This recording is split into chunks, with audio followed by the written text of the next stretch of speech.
की राजनीति ने बीते विधानसभा चुनाव के नतीजे सामने आने के बाद अचानक से नया मोड़ ले लिया है। बता दें, भारतीय जनता पार्टी के साथ मिलकर चुनाव लड़ने वाले शिवसेना ने मुख्यमंत्री पद की मांग पर राष्ट्रीय जनतांत्रिक गठबंधन यानी कि एनडीए से अलग राह बना ली थी, जिसके बाद कांग्रेस और राष्ट्रवादी कांग्रेस पार्टी के साथ मिलकर एक नया गठबंधन महाविकास आघाड़ी को शक्ल दिया।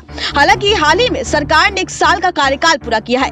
एक तरफ महाराष्ट्र की राजनीति में एक नया अध्याय लिखा जा रहा है, तो उसी समय राजनीतिक विशेषज्ञ इस गठबंधन को लगातार बेमेल बता रहे हैं। इसकी एकमात्र वजह थी शिवसेना के हिंदुत्व और कांग्रेस पार्टी की सेक्युलर छवि। हालांकि तीनों घटक दलों के प्रवक्ताओं और नेताओं के द्वारा लगातार ये दावा किया जा रहा है कि उद्धव ठाकरे के नेतृत्व में सरकार अपने 5 साल का कार्यकाल पूरा करेगी, लेकिन ताजा बयानबाजी को पर गौर करें तो उनके दावे कमजोर साबित हो रहे हैं। सरकार ने भले 1 साल पूरा कर लिया हो, लेकिन ताजा राजनीतिक बयानबाजी ने महाराष्ट्र की सियासत में एक नया कयास को जन्म दे दिया है। बीते कुछ समय से तीनों घटक के दलों के बीच मनमुटाव की खबरें बीच बीच में सामने आ रही है। कांग्रेस और एनसीपी से शिवसेना के संबंध में तमाम तनाव देखने को मिले हैं। बता दें, महाराष्ट्र कैबिनेट मंत्री और एनसीपी नेता जितेंद्र अवध ने रविवार को अप्रत्यक्ष रूप से ठाणे जिले के कल्याण में सड़कों की खराब हालत को लेकर शिवसेना को जिम्मेदार ठहराया और निशाना साधा। एक कार्यक्रम को संबोधित करते हुए एनसीपी नेता जितेंद्र ने कहा कि कल्याण की सड़कों की हालत पूरे महाराष्ट्र में सबसे ज्यादा खराब है। जब एनसीपी नेता ने अपने भाषण में खराब सड़क का जिक्र किया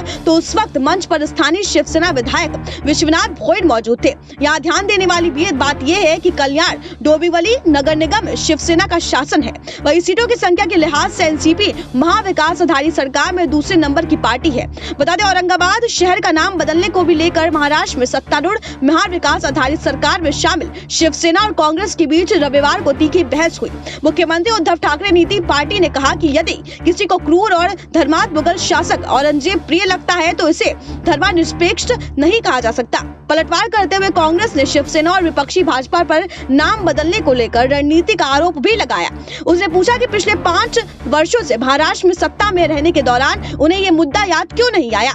इन तमाम राजनीतिक बयानबाजी पर नजर डाले तो शिवसेना, कांग्रेस और एनसीपी गठबंधन में सब कुछ ठीक नहीं दिख रहा है। गठबंधन के नेताओं की बयानबाजी इसकी गवाह बन रही है। अगर जल्द ही तीनों घटक दलों के बीच रिश्ते ठीक नहीं हुए तो उद्धव ठाकरे के बतौर मुख्यमंत्री कार्यकाल पूरा करने पे संशय के बादल मंडराने लगेंगे। Bureau report SPN9 news.